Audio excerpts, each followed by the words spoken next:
Hey guys, thank you so much for tuning in. This is Jackie at All Things by Jackie. If you are new, don't forget to subscribe, and for the returning, thank you so much for always tuning in. Today's video, I'm going to be talking about a lot of people have been asking me to do this video about buying a house back home, which is Namibia, while living abroad, and for that house to be under your name, not anybody else, and without your money being chopped in pieces. Okay, so if this is the type of thing you want to hear, please continue listening to this video all the way to the end. I'll just be dropped. And you guys, I'm not an expert, I'm not a lawyer, I'm not an agent, I'm just somebody who went through the experience, and I'm just saying it according to my experience, based on my experience. So as I'm sitting here right now, I'm just giving you guys tips based on my experience. So yeah, let's get in the video. The very first thing you gotta do when you are buying a house back home, if you want it to be, and like, I don't even know why you want to buy a house if you don't want to be under your name, you understand what I mean? So definitely you want to buy a house and let it be under your name, not anybody else. So for that, first thing, you find an agent. The very first thing, you find an agent, or let's say maybe a family member who can find the house for you, right? You find an agent, or you find somebody, they view the house, they send you the pictures, you decide if you like the house or if you don't like it. If you like the house, it's fine. Most of the time when you like the house, they will ask for a deposit, not the agent, not the homeowner, the one that is selling the house, right? But the lawyers will be asking you to pay the lawyer's fees as a deposit so that they can start with the process. So let's say you find a house in Swakopmund, you want this house, you like it, it's in Mondesa, it's in Ocean View, it's like Tamariskia, wherever, right? So the lawyers would, like the agent that I used, and I also used it for somebody else, the agent will, most of the time they have lawyers that they use, that they go with. With mine, we went with Dr. Werner Kauter and Hoveker. So that is the law firm that we used. I'll be dropping their details, their contact details in the description box below. Just in case you find a house and the agent or somebody that is looking for the house for you, got the house for you, doesn't have lawyer's number, you can use them. I highly recommend their services because with me it worked very well without a problem. Oh my goodness, I left my ring in the washroom. That's okay. So the lawyers who asked for a deposit, my lawyer's fee was 7,800, I believe, mine. But if a friend of mine that we did have, her fees was 10,000, and because mine was like in 2020, and hers was this year 2022. So price keep increasing and fluctuating and everything. So your price might be different from what we paid. Just in case you show up and the lawyer is asking for 15 grand, it is what it is, but they will do the things, they will do the do's for you. So with mine, I checked the house, I like the house, went with the agent to the law firm, we signed the documents, and thereafter, the only communication I had with the agent, it was to see the house, and that's it. After signing off the documents with the lawyers, everything I was dealing with the lawyer. So if they need anything from me, they'll be sending me an email, Jackie, we need this and this, A, B, C, and D, right? So then you email everything, whatever they need, back to them. You don't really have to be in the office for everything to be processed. You can be wherever you are in the world, and these things can still be processed under your name. So we paid the money in the Hoveker's Counters Inc., like in their account. They have different banks. They have Bank Windhoek. They have like all Namibian banks. They deal with all Namibian banks, right? So they have all these banks. They will be giving you guys their banking details. Their money, you don't pay the money to the agent. Please. You don't pay the money to the agent. Please, guys, don't pay the money to the agent. The only connection you guys have with the agent is just to view the house and them finding you the house. Their commission and everything else, they will get it from the lawyers, not from you. When the lawyer get the money and everything is done, like that part is with the lawyers and the home or the previous homeowners and stuff. You don't get to pay your money to them at all, not under any circumstances. pay your money directly to the lawyers. Because like the Countess Inc., right, is a big law firm. You know for sure if I pay my 300K in your account, if the money get missing, they are going to trace that money and you are going to get your money back. And they will never make that like silly mistakes because they have reputations to keep, So when you are finding lawyers, let's say you choose not to use the one that I used, you want to use a different lawyer, make sure you find a law firm that is well established because they have a reputation to keep.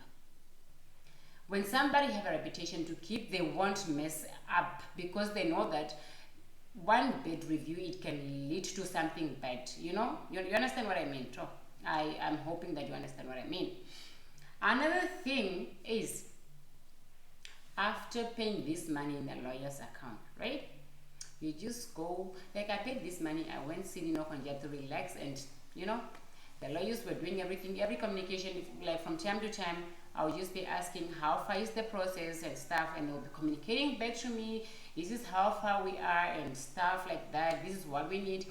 And also, you need a text number, I think so, yeah, it's a text number, Namibian text number. If you don't have, it's fine. If you like, let's say you are living in the diaspora, right? So it's fine. They'll be asking for your information on the other side. Let's say you work with a work permit on that side, so they want your work permit, you are on a permanent resident, like whatever. They will be communicating with you whatever you need. They'll be giving you everything you need. If they have to apply for your Namibian tax number, they will do it because they did it with me. I just went in the office because I was in the office, right? So they gave me all this bunch of documents to fill. Then I submitted them to them, and then they did the do's. They got the tax number, a temporary tax number that they used in order for us to purchase the house, because you need a tax number to purchase a house in Namibia, otherwise you can't. So basically that's what they did. And this house, it was under my name and my husband. Simple as that. As for my friend, I went to the agent, I saw the house, I liked the house, right? Not that I liked the house, she liked the house, because it was not my place to like the house. My place was just to look for the house. She liked the house. We paid the 10 grand to the lawyers, which was the deposit fee. Lawyers started dealing with everything. She deposited the money straight in the Countess Inc., and the process from there, it went with the lawyers. The lawyers will be communicating with her, and I'll be CC'd because I was the co-signer for her. So they'll be, if they need stuff that had to be done quickly, like in Namibia or stuff like that, then I'll be the one showing up at the office, which never happened. I only went there to pick up the deed of transfer. So everything else they'll be communicating directly to her. This is what we need from you, this is what we need from you. And if there's any like outstanding balance, like let's say a house was given as a as a guarantee to something else, what do you call this? I forgot the right word to use, right? If the house was given to, how do you call it? Like, let's say you had a loan with a bank, right? And then the bank took the house as a guarantor or something, guarantee for their money or something, you won't have the deed of transfer. The homeowner won't have the deed of transfer, because the deed of transfer will be with the bank that they owe the money to. But the lawyers will settle everything. They will pay the fees and everything, and boom, you are sorted. The house is under your name. So guys, that is the process. Everything you deal with the lawyers. Don't do those things. Now somebody go like, no, we want cash. Cash from where? Because this process is a process that takes time. It's going to take about, let's say, my process, we paid the house in June, and the house was under our name in August. So June 10th, I think.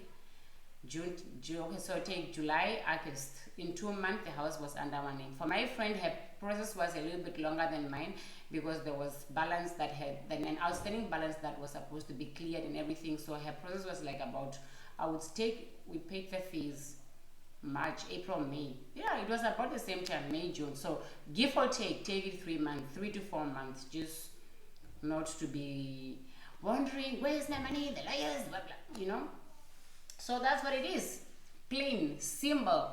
Money in the lawyer's account. Please, don't put the money in people's account. Please. And you don't have to send money to the person that is viewing the house for them to pay the lawyers. No, their money goes straight to the lawyer's account.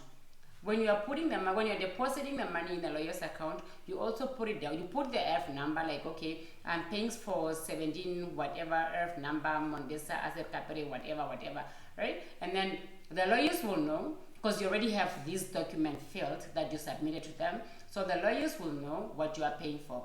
And everything will just work perfectly fine without your money being eaten by somebody and they can't explain what happened, and you have to deal with the whole traumas of money. Like, imagine somebody eating 1,800,000, 500,000, 200,000, whatever it is. You worked hard, and somebody is eating them. They're like, we're gonna eat this money, we're gonna eat it. What they're gonna do about it? They're on the other side, right? But if you deal with the lawyers, you won't have to go through that nonsense, my dear.